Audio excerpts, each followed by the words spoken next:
Arga, seorang anak laki-laki berusia 12 tahun, tinggal di desa kecil dekat hutan lebat. Suatu hari, ibunya memintanya mencari kayu bakar sebelum malam tiba. Namun, Arga terlalu asik menjelajah hingga ia tersesat jauh ke dalam hutan yang gelap. Ia berusaha mencari jalan pulang, tetapi semakin lama hutan terasa semakin asing dan menyeramkan. Ketika malam turun, suara binatang buas terdengar semakin jelas. Tiba-tiba, suara auman keras menggema di udara, membuat bulu kuduk Arga merinding. Ia melihat bayangan besar mendekatinya dengan mata kuning yang berkilau di kegelapan. Arga terkejut melihat seekor harimau besar berdiri di hadapannya. Alih-alih menyerang, harimau itu hanya menatapnya dengan tajam. "Kau tidak seharusnya berada di sini," suara berat terdengar. Tetapi mulut harimau itu tidak bergerak. Arga terjatuh ke tanah, ketakutan dan bingung. Ia menyadari bahwa harimau itu berbicara langsung ke dalam pikirannya.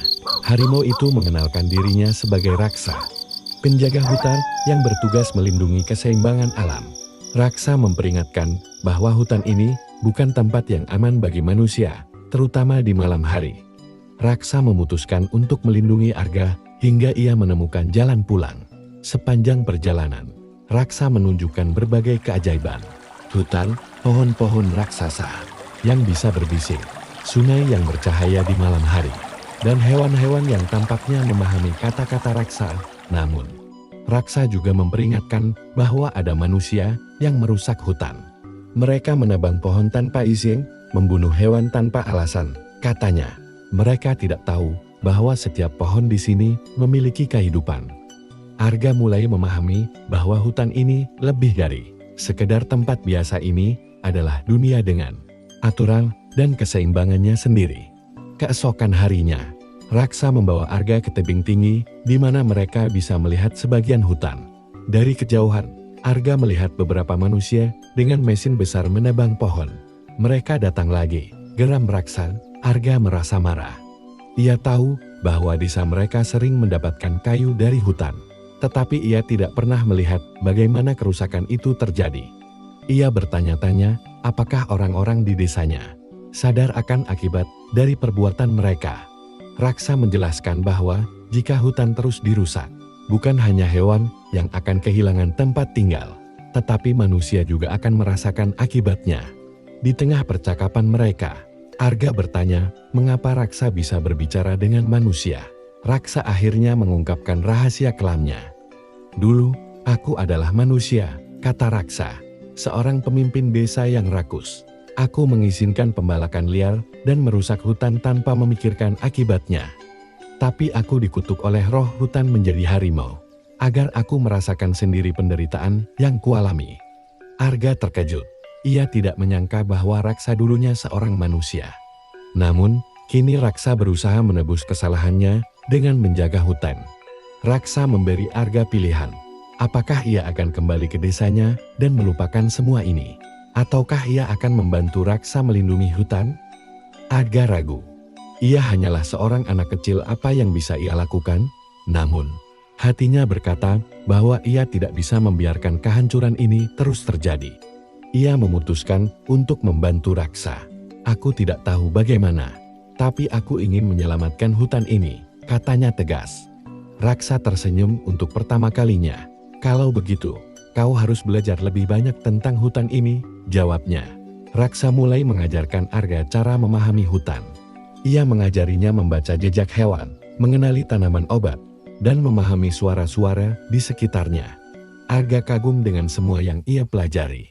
Ia juga belajar bagaimana hutan bisa bertahan hidup tanpa campur tangan manusia, dan bagaimana manusia seharusnya hidup berdampingan dengan alam, bukan merusaknya. Namun, latihan mereka terhenti ketika suara mesin terdengar semakin dekat. Para pembalak liar kini telah memasuki bagian hutan yang lebih dalam. Raksa dan Arga menyusun rencana. Mereka tidak bisa melawan para pembalak langsung, tetapi mereka bisa membuat mereka ketakutan. Dengan bantuan hewan-hewan lain di hutan, mereka menciptakan suara-suara menyeramkan dan membuat jebakan alami. Ketika para pembalak mencoba menebang pohon, mereka dikejutkan oleh gerakan aneh dari ranting-ranting dan suara gemuruh yang menggema di seluruh hutan. Mereka mulai ketakutan dan berpikir bahwa hutan ini berhantu.